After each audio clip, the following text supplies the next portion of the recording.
You're listening to the God Life Culture Podcast, where faith and what's trending collide.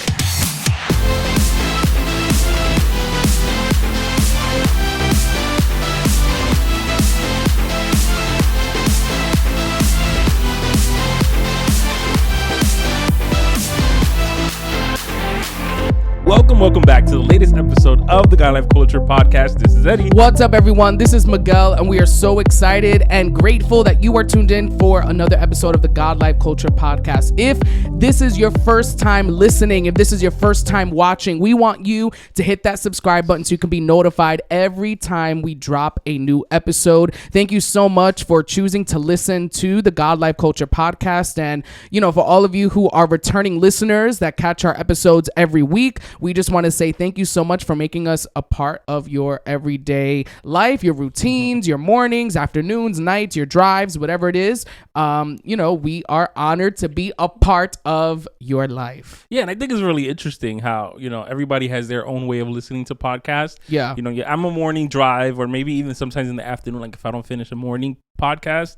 But there's people that do it while they're home. Like a lot of people, I've heard this a lot too. A lot of people that live alone, they put on podcasts while they're at home just so they feel like there's other people around them. Yeah. And then there's people that put it on while they're cleaning or cooking.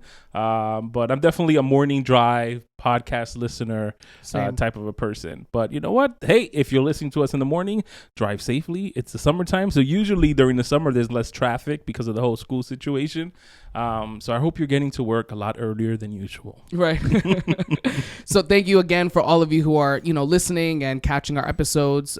We are thankful. Yeah. And today we want to get into this conversation. I think it's a conversation a lot of people can relate to. True. I think at one point or another, it's something that you think about, especially once you're kind of past this stage, right? Mm-hmm. But it's about your 20s. So today we're going to be talking about things that we wish we knew when we were in our 20s. Very true. Right? Our 20s, when we think of in general, right, the 20s, I think that is a time where a lot of people say really shapes your life, right? It kind of creates a foundation for your life. A lot of things happen in your 20s as far as like careers and maybe jobs and, different choices that you have to make. So I definitely agree that your 20s, it's definitely an important moment in your life. Definitely, right? Yeah. And we're just going to talk about things that, we wish we knew when we were in our 20s. Mm-hmm. I'm 29, so I'm technically, still at the end there, of it. But I'm at the end of it. You know what I mean?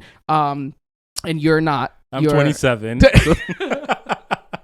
No, I'm in my early 30s. I'm a brisk, what is it? Like a prime. I'm not sure. Nice.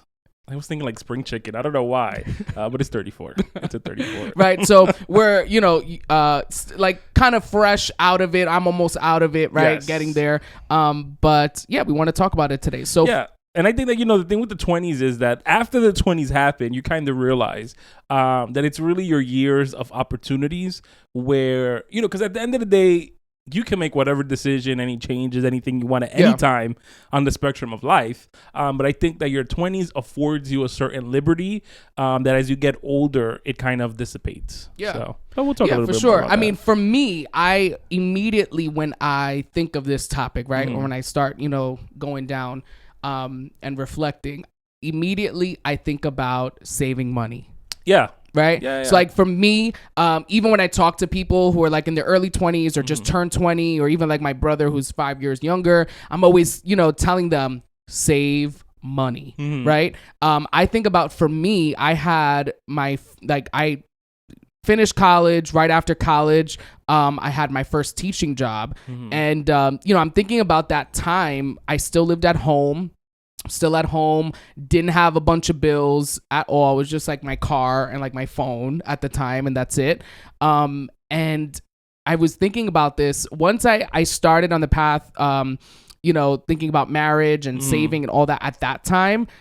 I thought back to like the 2 years I was working, and I'm like, I remember saying like, what did I spend all my money on? You know what I mean? And it's just interesting because I feel like, again, like you said, it's those years where there's like, you know, a lot of independence and freedom and opportunities, and a lot of those things do cost money, right? True. And a lot of those things do require money. But also you're just, you know, having fun. You're out eating, you're, you know, going here, you're going there, you're doing a lot of different things. And when you don't have a bunch of bills and you're still at home, you just kind of tend to leave saving money, you know, at the back burner of stuff. And I think that saving money and even like building credit when you're in your 20s, when you're young, is something that, you know, you really need to take into consideration. You know what I mean? Whether it's you're going to put a certain, you know, percentage of your money aside every week or from your check every week or something and just put it away. You know, I started doing that, I want to say probably about like 2 years after like working like that. I started putting money away, and the first big purchase that I made with that money that I had saved was actually my wife's engagement ring. So like that was like a really cool feeling to like completely pay that off, you know, in that moment. But I remember thinking that moment, man, if I would have like started saving like, you know, 2 years prior to this, like, you know, things would be so different. You know what I mean? And I think once you start planning a wedding in your 20s and early 20s, I think that you begin to see like, okay, things really do cost money. Like, you know, we need money to survive. I mean, because you were married by 25, no? 20, I was thinking about this. I was like 25. My birthday's in June. I got married in August. So I either just turned 25 or I was 26. Yeah, same thing. That's my same age range for getting married as well. And I think that is true. You know, the thing is that it's funny because you think about like, man, if I would have just started saving money when I was younger, I would have so much saved up. But then I also think about I wasn't making as much money. Right. You know, so it's kind of like, where did my money go? Well, I was only making $2. So yes, I could have saved it. And I really think that the biggest thing, you know, I was like that weird kid that at 18 I had life insurance. Like I was like random like that. You know, so there were certain things that I did. My dad would be so proud. Yes. You know, so there were certain things that I did do. But I think that one of the biggest things that I think is very important, that I think especially in our communities isn't part of our lingo, isn't stuff that we really talk about a lot, is investments. You know, because you can save money. That's cool. You know, so you're saving a couple $100 here and there. It adds up. You get a couple thousand. You're feeling cute. You have enough money to, you know, buy a car. You have enough money for a wedding or an engagement and stuff like that. But when you really look into investing that money and starting at an early age, doing like a Roth RIA or RII, however you say it, you know, situation, and putting in the money, saving the money that way from an early age, that has a very lucrative, you know, outcome as well financially. So I think that that's what when I think about money and being younger, I think about I didn't have nobody around me, and I also didn't have the common sense in a way to be like, you know what, nobody around me knows about this stuff, let me just Google it, or let me take a class, or let me like just look into it. It was just something that for some reason, out of sight, out of mind, you know. But I have to say, I feel like a lot of people find themselves in that, you know, like as a teacher, you know, when the seniors, they're kind of in their last few months of school, they immediately all start thinking of, how come we never learned about taxes? How come we never learned about this? Or opening up a credit card? Or, you know, there are a lot of things that, you know, schools also don't really, you know, to a certain extent prepare you for, educate you but on. That they should. That they should. Right? No one's talking about investments. You need to invest, and you should do this and that, and how that process even looks, or how to go about it, you know? So I feel like, you know, that's kind of a common place to be in. I don't really know how to do it. I wasn't taught, don't really know. And at that time, I didn't have the drive to figure it out on my own, you know? No, it is true. And I think that, you know, that also speaks a lot about our educational system. We see that a lot where people are like, you know, when was the last time I used the Pythagorean theorem? It's like, I haven't. It's been 400 years since I learned that from school. But it would be important to know how to do your own taxes. Like, there's people that don't know how to do their own taxes. Like, that, you know, and it's weird because, like, in certain things like that, I do my own taxes. I figured it out how to do it, you know. And then so there's certain things that you kind of find in your 20s that you find yourself in a position of, do I want to pay the money for somebody else to do it? Or do I just want to sit and do this in an hour or two and knock it out, and you figure it out? But I do really wish I had the drive for that in reference to like investing, you know, whether it is just like getting even the money that you save. Like I remember there was a time I had a pretty good amount of money saved up as well, got myself a car, all that other stuff, but maybe I should have bought like a property or like an apartment and rented that out, and then, you know, invested money in that way as well. So for your youngins out there with, you know, a couple $1,000s in your bank account sitting cute and you're thinking about going to Fiji, think about it twice. Maybe invest that money some way, you know, or go to Fiji. Go to Fiji. First of all, because that's what I was going to say is my next one. Not to be afraid to try new things, right? And create new experiences in the sense of also traveling, right? And that could demonstrate itself by investing. But go ahead. Go ahead. You know what I mean? Investing in yourself. You know what I mean? Health. I don't know. So I definitely think that travel is a big thing, right? Like I feel like, you know, you should at least once like go take a cool trip somewhere. Yes. You know, in my 20s, we did a lot of missions trips, right? So like for a few years back to back, we would go to like a different country. So there we would kind of have the opportunity to like see things and experience things, you know. But even before that, one of the things that I always said was that I wanted to go on a trip by myself, like without my parents, you know what I mean, without my parents or family vacation or something. Like I want to take a trip by myself. And I kind of had two opportunities to do that. One of them was a missions trip, and it was I believe my second year teaching, and it was before I got married. We went down to North Carolina and we did like a trip down there, and that was, you know, fun, but that was also by myself for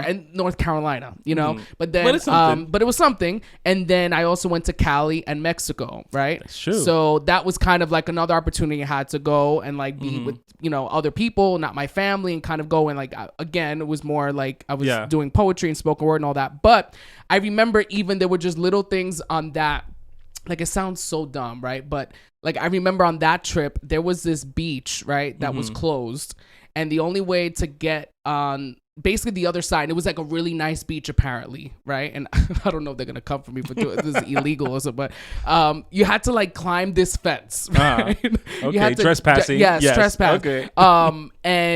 And they like, we do this all the time, like the people we were with and whatever. And I The just locals. remember the locals, and I remember in that moment kind of like being like, should I not, like, and just kind of be like, you know what? And for me, it wasn't the idea of trespassing. It was you want to climb the rocks fence? and the not climbing a fence. So I have to, maybe I'll put up the picture this week on our stories and I'll tag this so people can see it. But basically, like, it was, you had to like get onto this fence and then climb this fence around, right? And underneath was just rocks and the waves crashing. Like if you fell, you would have gotten real injured type deal. But then once you crossed and you made it past that little section, it was like beautiful and a beautiful sight and a beautiful view. Long story short, I was just like, I'm just going to do it. You know what I mean? Whatever. So that's what I think of. But honestly, I think the idea of trying something new, whether even if it's new foods, right? Yes. We've spoken about this before. Yeah, we have. I can be very routine and not try new things. So like there were foods I didn't try till my like late 20s, 28, 29,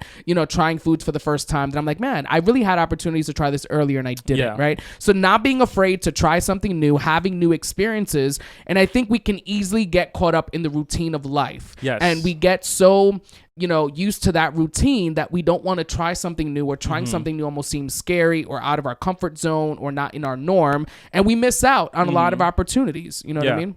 No, I agree with that. And I think, you know, it is true. And it was funny. One of the things on my list is to not wait till you have enough money to do something, which maybe goes a little contrary to what we're saying in the beginning. But I think that especially for me in my 20s, or even like lately too, I think that I've there's a lot of things I want to do, but then I'm also looking like, oh, but you know, that can go to this bill, or that can go to that, or maybe we save for this or whatever. And I'm always like, you know, when we have more money, I'll do it. When we have more money, I'll go on that trip. When we have more money, I'll buy that thing. When we have more money, I'll do that experience. But when you're always thinking about when I have more money, time keeps moving. It doesn't stop. So sometimes it's kind of like, you know what? I deserve that. I deserve that trip to Fiji, so let me go to Fiji. Or, you know, I deserve that to go on that excursion, or I deserve to do this, or whatever, like an experience type of situation, and do it. And I think that, you know, you went on your you said you got like 2 trips that you were able to do. I've never traveled with my family. I think like my immediate family.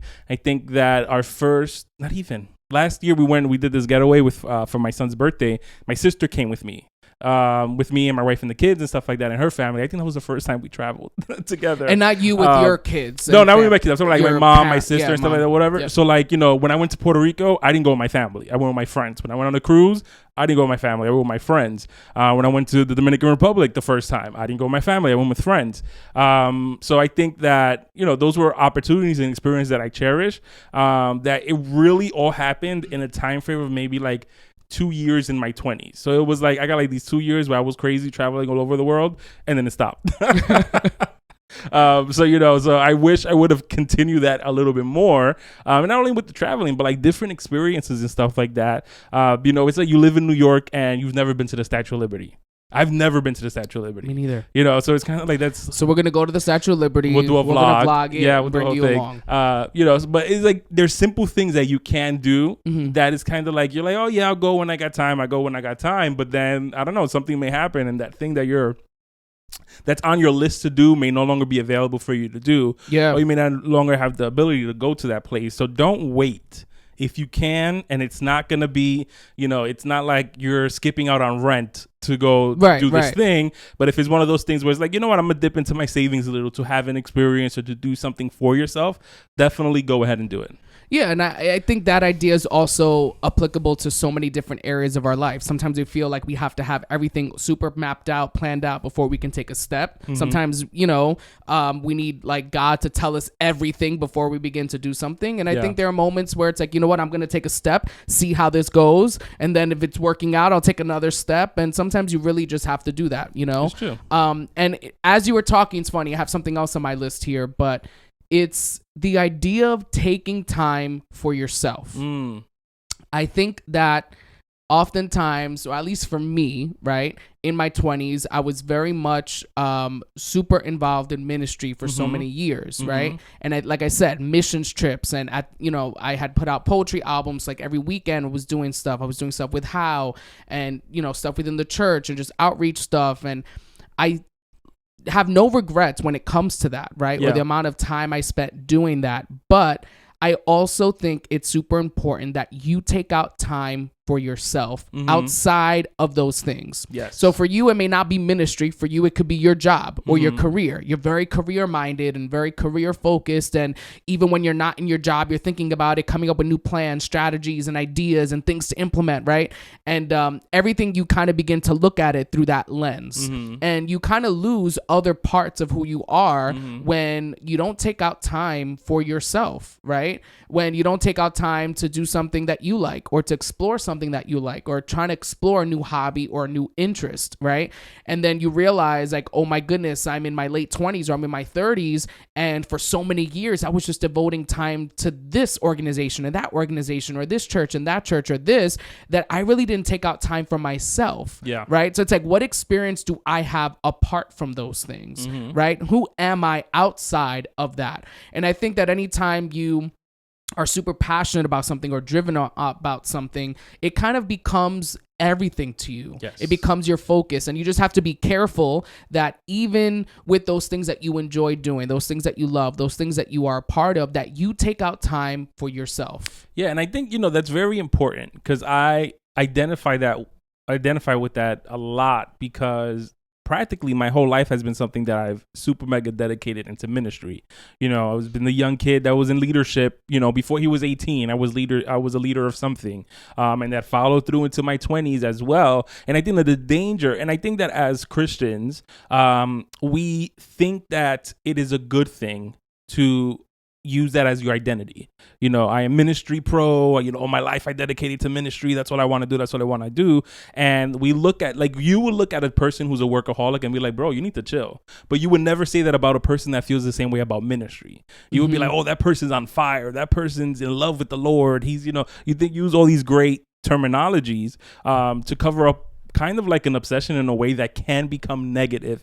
And the reason why it can become negative is because you have people, look, when the pandemic happened, there was a lot of leaders and pastors that all of a sudden found themselves in controversy because they were no longer in front of their congregation. The thing that they were, so passionate about and dedicated their time, now they found themselves with a whole bunch of free time and didn't know what to do with it. Yeah. And unfortunately, if you're someone who the only thing you invest your time, energy, money, or whatever into is strictly just ministry, when you're given an opportunity or something happens, maybe a bad thing happens, where you no longer can do that, you find yourself in a place where you don't know what to do. You don't know who you are. You don't know what you should do. You don't know where to go. And that could be a negative thing to do. And I think that with everything in life, we have to find a balance. And that includes ministry as well. So if you see someone, or if you find yourself where the only thing you do 24 hours a day, 7 days a week is strictly leadership or strictly ministry or strictly work or strictly whatever, you really need to be able to take a step back and be like, okay, I have to figure out a way in here to give myself a break, because if not, burnout is knocking on your door. And when burnout hits you, it is not cute. And the sooner you figure that out, the better, right? Yeah. That's why, wishing when I was 22, 23 years old, right? That's listen, we're speaking from experience though. But yeah, that's definitely something that I think I wish I knew. One of the things that I was thinking about also, like we spoke about money and we spoke about like fun stuff. But I also think, at least for me personally, I think that one of the things that I wish I would have done was like to be able to take like an introspective look at yourself and like really identify those hidden gems that you have within you. Like, there's certain things that maybe you dedicate your life, like you make a decision, I'm going to go to school for education, or I'm going to go to school for business. And you kind of like settle on that. And you're like, all right, that's what I'm going to do. You invest your time, energy in college, or you build a career out of it. But then you find yourself kind of feeling like, is this all I'm going to do? But a lot of times people find themselves feeling like that in their 30s and 40s, kind of when the opportunity where it was easier to shift gears or easier to expand yourself with has kind of passed, or it's maybe a little more difficult to do. So like that's one of the things that I wish I would have done in my 20s, which is like really like sit back and be like, you know what? What are your other interests? What are the other things that you really find joy and love doing that you need to expand on, that you need to like really maybe dedicate a little bit more time out of that? And also it could turn into a side hustle, or it could turn into a hobby. Maybe you create a team and now you have a sports team, a church sports team or something. It doesn't have to be churchy, but we are Christian. You can do it. And there's other things that you could have done on top of ministry, on top of just your career, that would have been fun and would have been something that you enjoyed. Yeah. And it's funny because as you're talking, it kind of leads into what I was going to say next, because sometimes when you find those hobbies, right, or you find those things or those interests that maybe you never really, took time to like, sit on them and think about them and like, what can I do? How can I expand this? Sometimes, let's say if you do expand on it or like work at it or something, it's so easy to compare yourself to others. And I think that's one thing that, I think when you're in your 20s, it's like you need to not do, because there will always be someone that's better than you, know? And I think for me, there was a moment where I just remember I would, through social media, right, other people who are doing similar things as I, was always this idea of, but they do it so much better, or they do it in such a way that I won't be able to do that, right? And I think it took me a while to get to the place of accepting, the unique way I do something, right? For instance, if I'm talking about the spoken word aspect, the way I do it is not necessarily the way it's, traditionally known to be, right? And I think for a long time, I tried to do it the way others did, or I would work and try to, sound like someone else, or, write like someone else. And it took eventually for me to get to a place of accepting, this is my style. This is the way I do it. I'm going to be okay with this.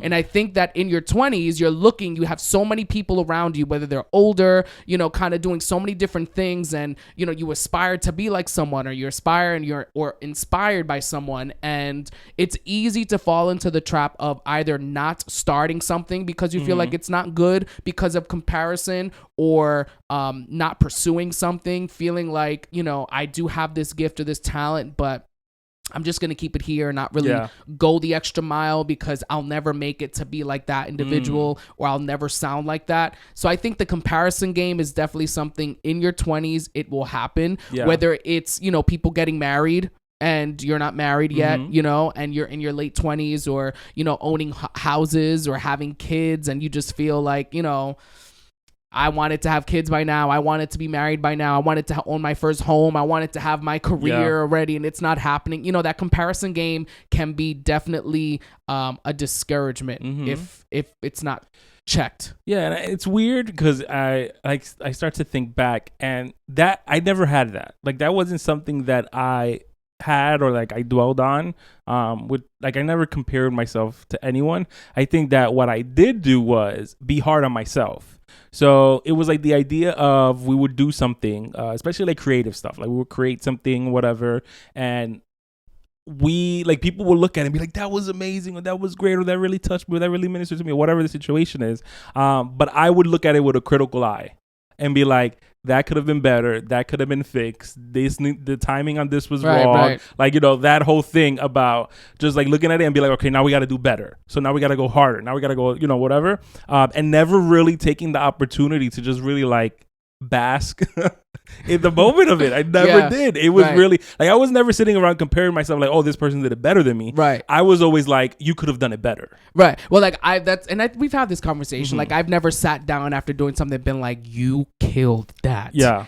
That is what I'm like. Yeah. I've never had that feeling, let's say, because it's always like you said, I could have done that better. I could have said this better. I could have been clear on that. And that's like the first thing that comes to mind, where you have to kind of train your mind to not do that and be like, okay, we'll get to that later. But you know what? You did great. Yeah. And you actually pushed through. And yeah, there were sound problems. Yeah, this happened. Yeah, that happened. But you pushed through. You had a bad day today, but look, you know what? You pushed through and did it, and it came out great. Give yourself some grace. Give yourself some credit. Yes. And it's so easy to beat yourself up over things. And especially if you're a critical person, like we can be, I think it's sometimes, you know, when someone comes to say how great it was, you're immediately thinking of, but all these things. Yeah. But, you know, it was fine. Like I had to adapt, because I would have been like, oh, yeah, you know, it was okay, and then eventually I had to adapt. Glory to the Lord, yes, glory to God, like that type of thing, like deflecting it, even though in my head I was going through the 43 things that didn't go as it should have.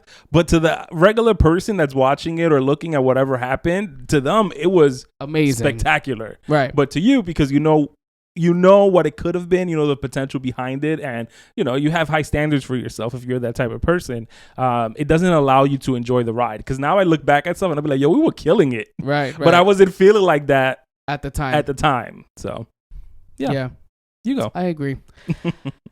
I would no, because I was gonna say, you know, the importance of being present too. You know what I mean? Because it's so easy looking back to now be like, man, we did do a great job. You know, that was pretty cool when I did that, you know, but in the moment, not being present in that moment, right? Sometimes, you know, we have to kind of learn, be present, soak it in, stay with it for a while.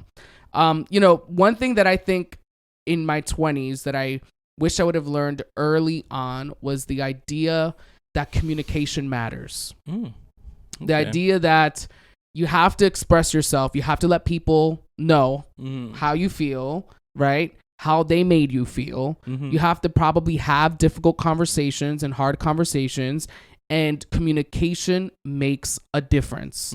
And I think oftentimes we'll wait till something happens to then try to hash things out. Yeah. And that doesn't always work. We'll wait till, you know, an argument, or we'll wait till, you know, just a moment where then it's almost like, not that it's too late, but now we're just talking about everything else besides actually what the issue is. Yeah. And I think, you know, when you're in your 20s and life is kind of sometimes moving at a fast pace, you can easily put things in the back burner and not talk about it. You can easily ignore things thinking that it'll just go away on its own, and things will not just go away on its own. You know what I mean? It may disappear for some time, but it will always come back. And I think that until you have the conversations, until you communicate your feelings, both good and bad, you know what I mean? Like letting people know how they blessed your life, letting them know how they impacted you, letting them know, man, that was great. What you did, great job. Like, you know, that's part of communication as well. Yeah. But also letting people know, like, man, that hurt me when you said that.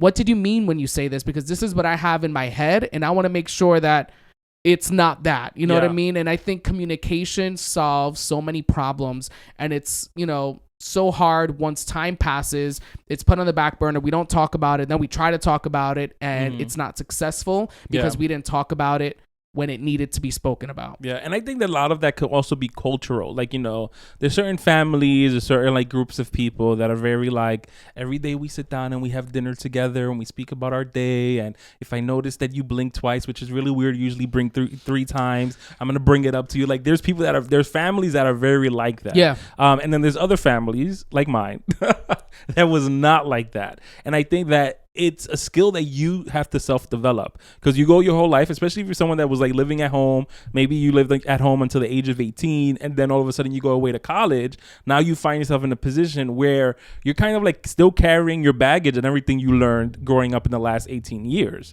So then you bring it into your 20s, where if your family wasn't communicative, and they were the type of family that they would just like be upset at each other, not talk to each other for 3 days, and then your mom would be like, "Are you hungry?" And then that was her way of apologizing. Then you bring that skill with you into the 20s of being mad at people and then just randomly being like, "You want to go bowling?" But when that happens, you still have unresolved, and we've spoken about this, I think, 1 trillion times. Yeah. You still have unresolved issues that you haven't addressed. So you really have to like do a look at yourself and be like, you know what? I'm going to be brave, because it's really putting yourself out there to really have those conversations with people. And it's going to feel weird, and it's going to feel clunky, and it's going to feel awkward, because you still haven't developed the ability and the tools that is going to help you communicate better. But the only way to get better at it is to do it more often. Yeah, absolutely. So communication's important. It matters. And, something I have written down here that I think is important is the idea that it's okay to have friends and not have friends be friends that will be your friends forever. True. Right? So I think when I was younger, in my 20s, right, in younger 20s, I thought that the people I have around me, like these people are going to be my friends forever. And I think you kind of have that like illusion sometimes where like, because, we're good. We talk about things, this, that, like, and you just kind of have this image in your mind or this perspective that, you know what, we are going to be friends forever, regardless of what happens, right? And I think it's important to keep in mind that not everyone who maybe you're friends with in a particular time in your life will be a friend forever. And that's okay. You know what I mean? And I think in your 20s especially, you're looking for your circle. You're looking for people to be around. You're looking for your tribe. You're looking for your squad. All this stuff. And, sometimes you make good choices. Sometimes you make bad choices. Sometimes you pick great people. Sometimes you pick people that aren't good for you. And it's kind of that whole journey. And then when you find people and you find friends, you're almost like, yes, I have these people in my life and we are going to make it to the end. And sometimes it's okay with recognizing, you know what? I don't know if we'll be friends forever. I don't know where life is going to take us. But for right now, this season, these are my people, and that's okay. I don't need to place this pressure or this expectation or, these unreasonable ideas that we're going to just be friends forever. And this is the lens I'm looking at it through. You know what I mean? I think there are individuals where you'll have a special connection and you'll know like this person's going to be my friend for a very long time. But then I think there are other people where you may have that expectation and it doesn't happen for whatever reason. And then you're left extremely heartbroken or you're left extremely hurt or extremely pained. And it's almost like recognizing that there are people that come and go in your life, and there are people that are in your life for a season. They may not be there forever. Yeah. And you have to kind of come to the acceptance and the recognition that it's okay. It's okay that these are the people that are around me now. And if in 10 years from now, life takes us in different directions, things happen, and instead of all, 13 of us being super close friends, it's only 8 of us that really, maintain this connection or this group together, then that's okay. You know what I mean? Yeah, I think the advice is very valid and it's very true, and it's really something that you just learn through life. But I think it's very tough to apply it, because no one goes, even if you're going away to college and you're there for 4 years and you make friends, no one's thinking, okay, we're just going to be friends for these 4 years. Because of the bond and the relationship you build, you are operating under the mindset, under the assumption, under the idea, under the illusion that this is my homie forever or this is my friend forever, right? So you think that there are people that go into friendships or relationships thinking from the beginning, best friends forever? I wouldn't say from the beginning. I think that once, if I meet someone today, okay, they're cool. But I think that after a time going by where you build a relationship and a friendship and stuff like that, you're not thinking, oh, there's an expiration date. Maybe another year will be cool. And then, or at least for me, I don't want to speak for everybody else. I think the majority of people don't go into it thinking that way. So that's why I preface by saying the advice is true and it's valid, but I also think it's one of those things that no matter how many times people tell you, in the moment, you're not thinking there may be an expiration date on this relationship. I think what you have to do is just have the maturity within you that if it does happen, you know, whether it be they moved away, so it wasn't even a fight. It was just, you know, they got a job opportunity in England and then they had to move to Europe or something like that. Or, you know, anything, you know, it could be a very simple change. Or if it was a fallout that you have to be like, that stung, because it's going to sting regardless. Amicable departure or not, but you got to be okay with it. And I think that's really, being okay with it is really the lesson. And moving into your next friendship, and relationship. And if you have to, you know, take some time and like really like work out, you know, the idea of reconnecting with other people and stuff like that, you know, you do that. There's people that they work through those situations differently. And you know, it's kind of what it is. You know, one of the things that I was thinking about that's on my list was the idea of being alone. You know, like there's a difference between alone and there's a difference between lonely. So, you know, like the idea of being lonely is not a good thing. Like you shouldn't feel lonely. Like people should be able to feel like they have somebody to be with and stuff like that or whatever.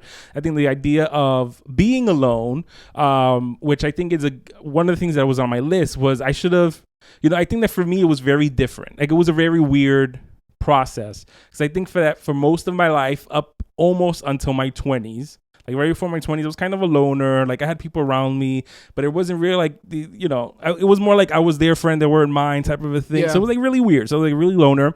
And then because of ministry and because of other things, all of a sudden this new world and horizon was opened up to me. All of a sudden you have everybody around you, everybody wanted to be your friends. But the idea of you go from, especially if you're someone that had the trajectory that I did, which is like kind of always wanting people around you, like always wanting to be, you know, have friends and have people to go to movies with, have people to go to do this, go do that. And then when you have it, it's kind of like, oh, this is too much. So it's kind of like being like finding the joy to be able to just sit down within yourself, you know, like there's things like I would do now, like recently, which I'll just go to Barnes and Noble, grab a book, sit down, have a coffee by myself. Like it's like be able to enjoy your own presence and not having to always constantly be surrounded by other people. I think that there's people that, especially in your 20s, it's hard to find that, where it's okay to be with yourself. It's fine. It's perfectly fine to find that alone time to yourself. Maybe catch a movie by yourself or go for a drive, go for a walk, you know, go out to eat by yourself. Those things are okay. It may look weird to somebody looking at it from the outside, but sometimes you just need that R&R time with yourself. Yeah. And last thing on my list that I have here is perspective. Okay. And I think in your 20s, you sometimes see things just through one lens. You see things for what it is, for what's in front of you, and that's it. Yes. And I think we need to remember that, you know, everything that is seen is not all that is to be seen, right? And I think that sometimes, you know, we see things and we immediately, because of what we see, we have now the whole story laid out, the conclusion laid out, how it's going to end, what's going to happen. And it's like, chill.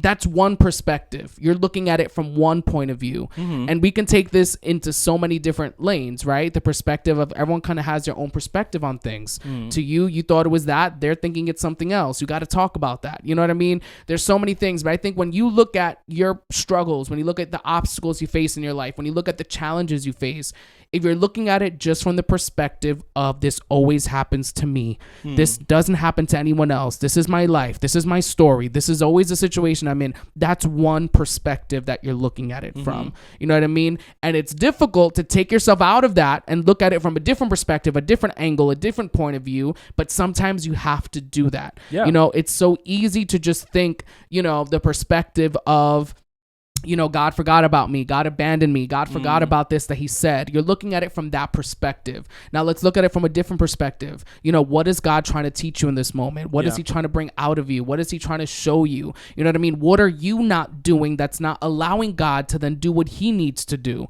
So it's all about perspective. And I think when you are in your 20s, sometimes we can just look at things from one angle, one way, and that's what it is. And sometimes you have to learn to look outside of that, get out of that position, out of that perspective, and look from a different one.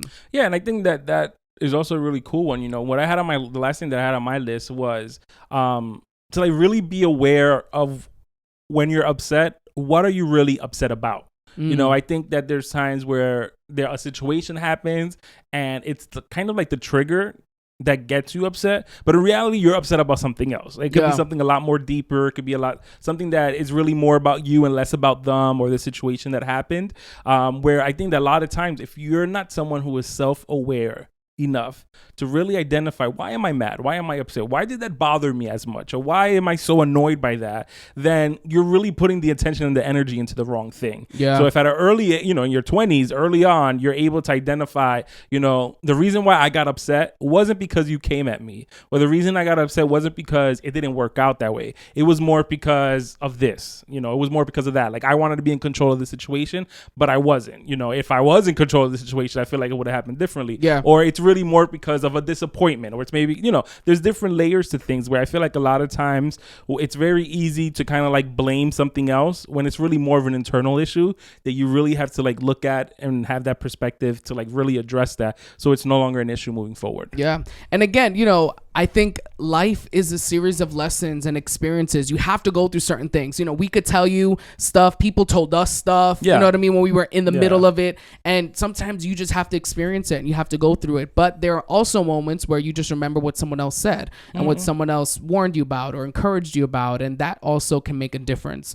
Yeah, so, if you are in your 20s, right, and you're in the middle of it, these are just our experiences. Listen, at the end of the day, honestly, regardless of what age you are, this is stuff that you can apply in life in general. Right. So if you're 30, if you're 40, 50, 60, 70, if you're in your teens, these are things that each one of the things that we mentioned, you should just take a moment, reflect on it. I'm good in that area. Check. If I'm not, then how can you get better? Yeah. So forward. Let us know, what are things you wish you knew when you were in your 20s? Cool. So thank you once again for tuning in. As always, yes, follow us on social media, on Instagram and Facebook at God Life Culture Podcast.